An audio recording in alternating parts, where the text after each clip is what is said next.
नमस्कार प्यारे छात्रों, मैं चुन्नीलाल सैनी आज की इस क्लास में आपका स्वागत करता हूं। देखो भाई, कल अपन ने 2.2 को पढ़ी थी और 2.2 के पहले क्वेश्चन के 3 क्वेश्चन हमने कर लिए थे। अब उससे आगे के क्वेश्चन हम करेंगे। देखो सेम तरीके के क्वेश्चन है, जैसे हमने पहले क्वेश्चन के जो 3 क्वेश्चन किए हैं उसी प्रकार से आगे के क्वेश्चन होंगे। तो देखो ये कैसे होंगे कि यहाँ देखो हमारे पास है 4u² प्लस 8u। तो ऐसे सवालों में क्या है कि जो पिछले सवाल थे उनसे भी सीधा तरीका है। वो कैसे है, देखो यहाँ हम देखेंगे इसको pu, क्योंकि x नहीं लेंगे, u है यहाँ, तो pu बराबर 4u² प्लस 8u। अब यहाँ हम देखेंगे कि इसमें हमारे पास अचर पद नहीं है, अचर पद नहीं है ना, तो अचर पद नहीं है तो कोई दिक्कत नहीं है। इसमें हम देखेंगे कि इन दोनों में कुछ कॉमन आ रहा है क्या, तो यहाँ हमारे पास 4u कॉमन आ रहा है, 4u कॉमन आ रहा है। तो 4u कॉमन आ रहा है तो हम देखेंगे यहाँ क्या बचेगा, u बच गया। इधर हम देखते हैं तो 4 दूनी का 8, 2 आ जाएगा। अब यहाँ देखो कि हमें क्या करना है, शून्यक ज्ञात करना है। पहला कार्य तो वही करना है, शून्यक ज्ञात करने का। तो शून्यक ज्ञात करने के लिए हम क्या करेंगे, इनके बराबर में 0 लगाएंगे। तो 4u बराबर 0 और 1 हो जाएगा u प्लस 2 बराबर 0। तो यहाँ हम देखेंगे u बराबर ये 4 इधर जाएगा तो 0/4 हो जाएगा, और 0/4 का मान क्या होता है मेरे भाई, 0 ही होता है।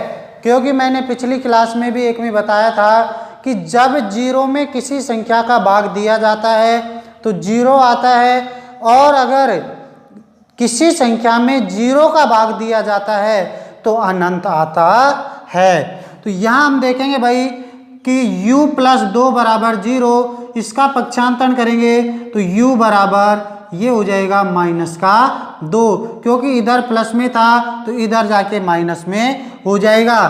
तो हम कहेंगे अतः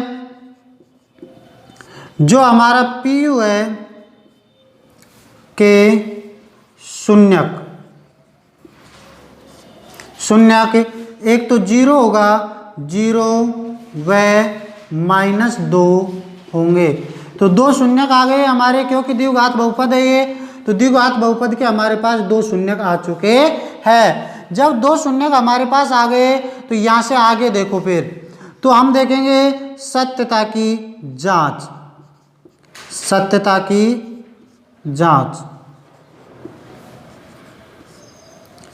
तो देखो भाई, सत्यता की जांच के लिए हम क्या करेंगे कि जो हमारा बहुपद है 4u² प्लस 8u, इसको हमने लिख लिया। अब यहाँ हमारे पास अचर पद नहीं है। देखो a तो 4 हो जाएगा, b 8 हो जाएगा, लेकिन c नहीं है, c नहीं है तो हम क्या मान लेते हैं, 0। c को हमने क्या मान लिया मेरे भाई, 0। तो जब हमने c को 0 मान लिया तो यहाँ देखो a बराबर 4 हो जाएगा, u² का गुणांक। इधर हम देखेंगे b बराबर 8 हो जाएगा और c बराबर 0 हो जाएगा। अब c बराबर 0 हो गया हमारे पास, तो यहाँ से आगे हम देखते हैं शून्यकों का योग, शून्यकों का योग बराबर। तो देखो शून्यकों का योग, शून्यक हमारे पास क्या है, 0 प्लस -2। अगर इनको दोनों को हम जोड़ते हैं, यानी 0 में अगर कुछ भी जोड़ते या घटाते हैं तो कोई परिवर्तन नहीं होता है, -2 आ जाएगा। अब यहाँ से आगे देखो भाई, शून्यकों का योग पुनः,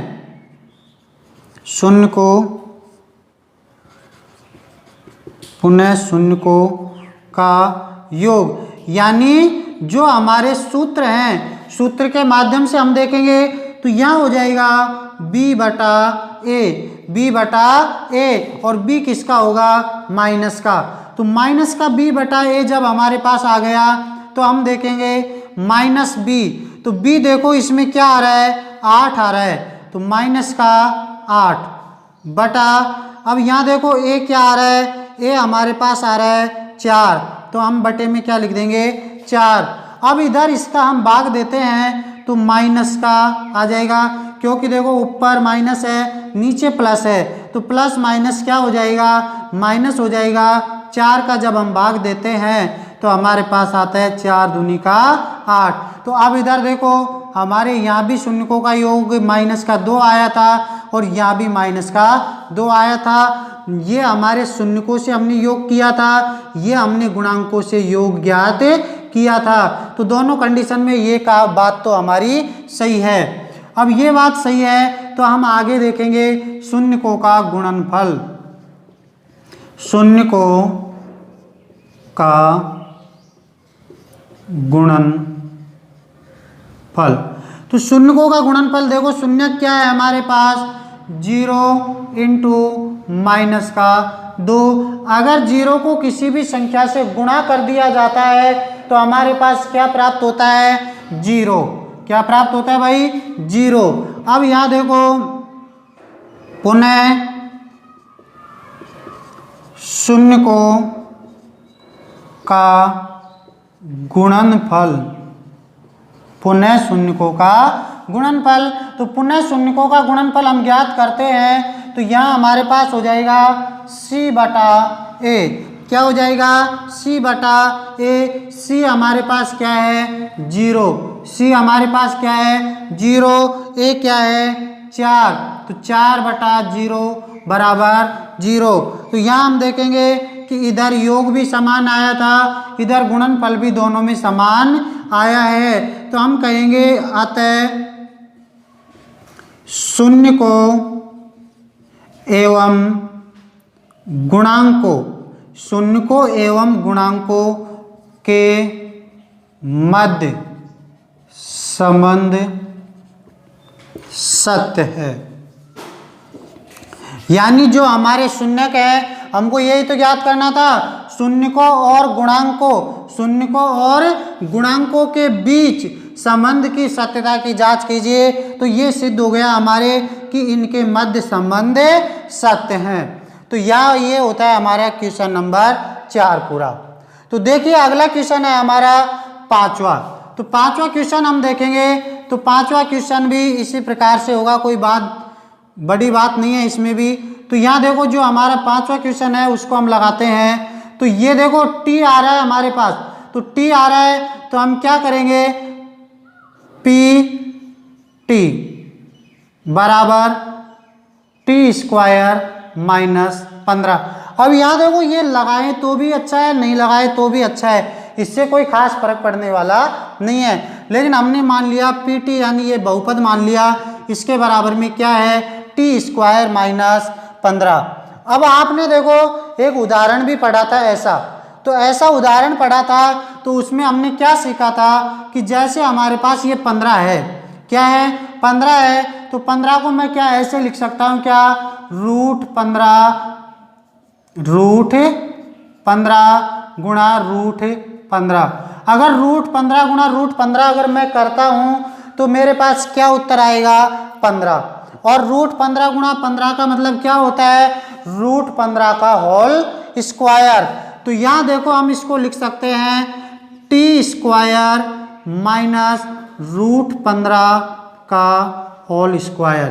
तो जब हम इसका होल स्क्वायर करते हैं तो हमको सरल समीकरण याद आनी चाहिए, और वो सरल समीकरण क्या है ए स्क्वायर माइनस बी स्क्वायर बराबर ए प्लस बी ए माइनस बी, जो हमने क्लास 9 में भी अच्छी तरह से पढ़ी थी, क्लास 10 में भी पीछे एक सवाल इस तरह का आ चुका है। तो यहाँ देखो भाई कि जब हमने ये कर दिया तो हमको इस फॉर्मेट में इसको लिखना पड़ेगा। तो ए हम क्या मान लेंगे टी और बी क्या मान लेंगे रूट 15। तो यहाँ हो जाएगा देखो टी प्लस रूट 15 और टी माइनस रूट 15। तो t plus root 15 t minus root 15। तो देखो मेरे भाई कि जब ये इस कंडीशन में आ गया, गुणनखंड के रूप में आ गया, तो हमको इसका शून्य ज्ञात करना है। इसलिए इनके बराबर में हमको क्या लेना पड़ेगा, 0 लेना पड़ेगा।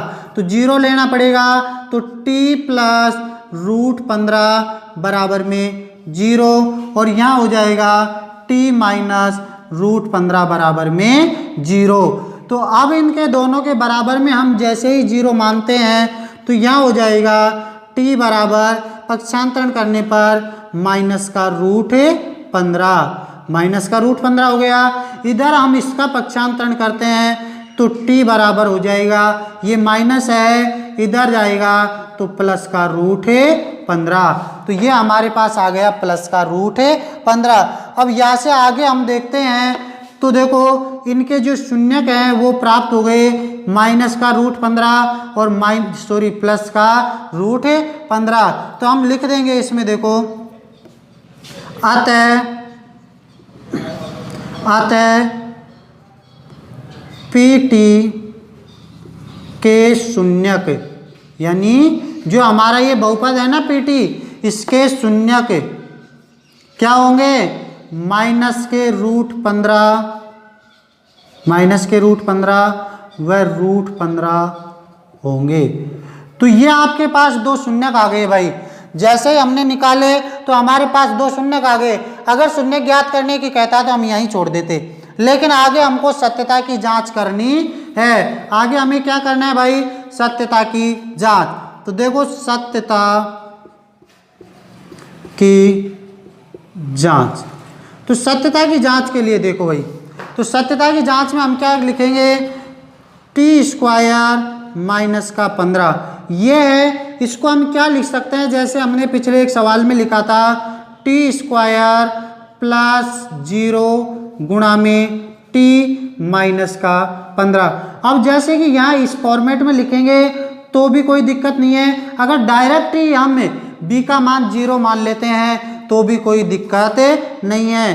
तो यहाँ हमारे पास हो जाएगा a बराबर t² का कोई गुणांक नहीं है, t² का कोई गुणांक नहीं है तो क्या माना जाएगा, 1 माना जाएगा। क्या माना जाएगा, 1 माना जाएगा।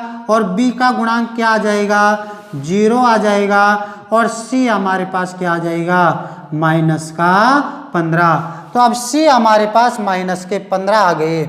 तो यहाँ से आगे देखो हमें शून्यकों का योग ज्ञात करना है और शून्यकों का गुणनफल ज्ञात करना है। तो देखो शून्यकों का योग, शून्यकों का योग,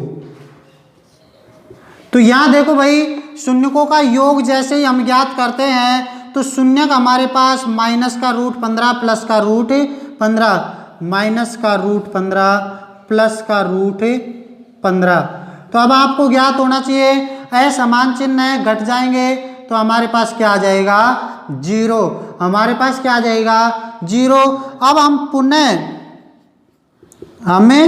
पुनः अगर इनको करेंगे तो सूत्र होता है हमारा -b/a। तो -b/a, तो -b क्या हो जाएगा भाई, देखो b का मान क्या आया था, 0/a क्या है, 1। तो भी हमारे पास उत्तर क्या आएंगे, 0। तो ये देखो शून्यकों का योग जो है वो दोनों कंडीशन में हमारे पास 0 आ रहा है। अब बात करते हैं हम गुणनफल की, बात करते हैं किसकी, गुणनफल की। तो गुणनफल की जैसे हम बात करते हैं तो हमारे पास शून्यक है -√15 गुणा √15। तो √15।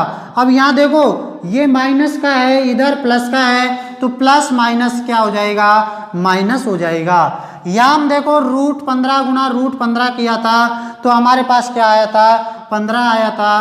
तो हम यहाँ लिख देंगे 15। अब हम सूत्र में लगाएंगे तो सूत्र होता है c/a।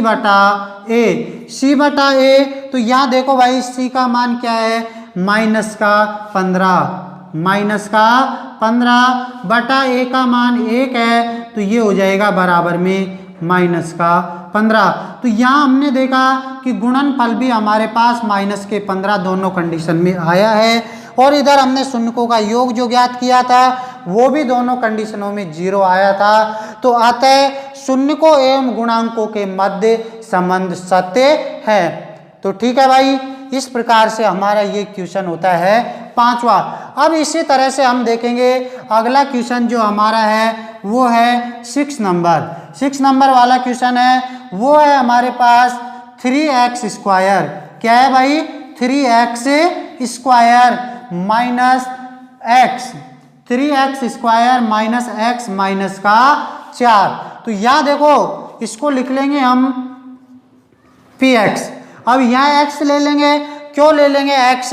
क्योंकि भाई यहाँ आपको पता है कि हमारे पास जो वेरिएबल है वो x में है, जो हमारा चर है वो कितना किस में है? x में है, इसलिए हम यहाँ क्या ले लेंगे? px ले लेंगे। तो इधर देखो बराबर में क्या हो जाएगा? 3x square minus x minus का 4। अब यहाँ देखो कि हमें इसका टुकड़ा करना है x का। जोड़ने या घटाने पर तो हमारे पास क्या आना चाहिए? x आना चाहिए, और गुणा करने पर हमारे पास आना चाहिए 4 गुणा 3 बराबर 4 3 12, माइनस का चिन्ह है, माइनस आ जाएगा 12x स्क्वायर। यानी अगर इसके जो टुकड़े हैं उनको हम गुणा करें तो हमारे पास 12x स्क्वायर आना चाहिए। अगर जोड़े या घटाएं तो हमारे पास क्या आना चाहिए? माइनस का x आना चाहिए। अब इसमें ये जरूरी नहीं है कि जोड़ना घटाना दोनों साथ साथ हो, नहीं, या तो जोड़ने पर या घटाने पर एक कंडीशन हमारी फॉलो करनी चाहिए। तो यहाँ देखो भाई 3x स्क्वायर। अब यहाँ x का हम टुकड़ा करते हैं तो यहाँ देखो टुकड़ा सीधा सीधा हमको वो इस पे दिखाई दे रहा है। क्या दिखाई दे रहा है? माइनस का 4x गुणा में 3x। तो देखो 4 3 12 x गुणा x करेंगे x स्क्वायर हो रहा है 4 3 12 x स्क्वायर। तो हम लिख देंगे माइनस का 4x प्लस का 3x और माइनस का 4। तो ये हो गया हमारे पास टुकड़ा। अब टुकड़ा करने के बाद हम देखेंगे कि यहाँ देखो इन दोनों में कुछ कॉमन आ रहा है क्या, और इन दोनों में कुछ कॉमन आ रहा है क्या। तो यहाँ तो हमारे पास कॉमन आ रहा है क्या? एक्स स्क्वायर है, इधर x है तो कॉमन आ जाएगा आपके पास क्या? x। x जैसे ही यहाँ कॉमन आता है तो यहाँ बचेगा 3x माइनस यहाँ बचेगा 4। अब इधर देखो कोई कॉमन आ रहा है क्या? नहीं आ रहा है, क्योंकि यहाँ हमारे पास कोई कॉमन नहीं है, इसलिए हम क्या करेंगे कि एक कॉमन ले लेंगे। जब आपके पास कोई कॉमन नहीं हो तो आपको क्या कॉमन लेना है? एक लेना है, तो प्लस 1, तो ये हो जाएगा 3x माइनस का 4। अब देखो यहाँ फिर देखो 3x माइनस 4 3x माइनस 4, तो ये दोनों हमारे इसमें कॉमन आ रहे हैं। तो 3x माइनस 4 कॉमन आ गया, तो यहाँ से दोनों जगह से हमने इसको निकाल दिया तो यहाँ क्या बचा हमारे पास? x, इधर बचा प्लस का 1। अब ये बच गया, तो ये बचने के बाद हम देखेंगे कि हमको शून्य ज्ञात करना है। तो शून्य ज्ञात करना है तो ये जो गुणनखंड है इनके बराबर में हमको शून्य लेना पड़ेगा। तो देखो इधर 3x माइनस 4 बराबर में 0, इधर हम देखते हैं तो x प्लस 1 बराबर में 0। क्या आ जाएगा? 0 आ जाएगा। तो यहाँ देखो भाई 3x बराबर में ये इधर जाएगा तो प्लस का हो जाएगा 4, x बराबर में यहाँ ये गुणा में है, इधर जाएगा तो 4/3। इसको हम देखते हैं तो इसका पक्षांतरण करेंगे। x बराबर में ये प्लस का है, इधर जाएगा माइनस का 1 हो जाएगा। तो हम देखेंगे अतः बहुपद यानी px के शून्यक, बहुपद px के शून्यक 4/3 व -1 होंगे। तो ये हमारे पास शून्यक आ गए भाई। तो शून्यक आ गए तो हमको फिर करना है क्या? सत्यता की जांच। सत्यता की जांच करनी है। तो सत्यता की जांच में वही काम करना है हमको कि जो हमारे पास ये है 3x² माइनस x माइनस 4। तो a आपके पास क्या हो जाएगा 3 हो जाएगा, b क्या हो जाएगा -1 हो जाएगा, c क्या हो जाएगा -4 हो जाएगा। तो अब यहाँ हम देख लेंगे शून्यकों का योग, शून्यकों का योग। तो शून्यकों का योग हम करेंगे तो यहाँ देखो 4/3 प्लस माइनस का 1, 4/3 प्लस माइनस का 1, ये प्लस माइनस क्या हो जाएगा माइनस हो जाएगा, 4/3 माइनस 1। अब आप घटाना जानते हो कि 3 एकम 3, 4 में से 3 गया तो हमारे पास क्या बचेगा 1/3। आप इसका लैसा लेके भी घटा सकते हो। अब देखो पुनः हम सूत्र के माध्यम से देखते हैं। तो सूत्र हमने क्या पढ़ा था माइनस का b/a, तो माइनस का b/a पढ़ा था हमने। तो माइनस का b, तो b देखो क्या है -1 है, तो -1 और कोष्टक के बाहर -1 और a क्या है 3 है, तो बटे में हम लगा देंगे 3, बटे में हम क्या लगा देंगे 3, तो ये हो जाएगा 1/3, ये क्या हो जाएगा 1/3। अब हम इनका गुणनफल ज्ञात करते हैं। तो यहाँ देखो 4/3 गुणा में -1, तो इनको गुणा किया तो -4/3। अब यहाँ देखो पुनः शून्यकों का गुणनफल सूत्र के माध्यम से देखते हैं। तो ये हो जाएगा क्या माइनस का c, यानी ये -4/a क्या है 3, तो ये हो जाएगा -4/3। तो यहाँ देखो ये दोनों भी सत्य हैं और इधर ये दोनों भी सत्य थे, अतः शून्यकों एवं गुणांकों के मध्य संबंध सत्य है। तो मुझे उम्मीद है ये जो पहला क्वेश्चन था वो आपको अच्छी तरह से समझ में आ गया होगा।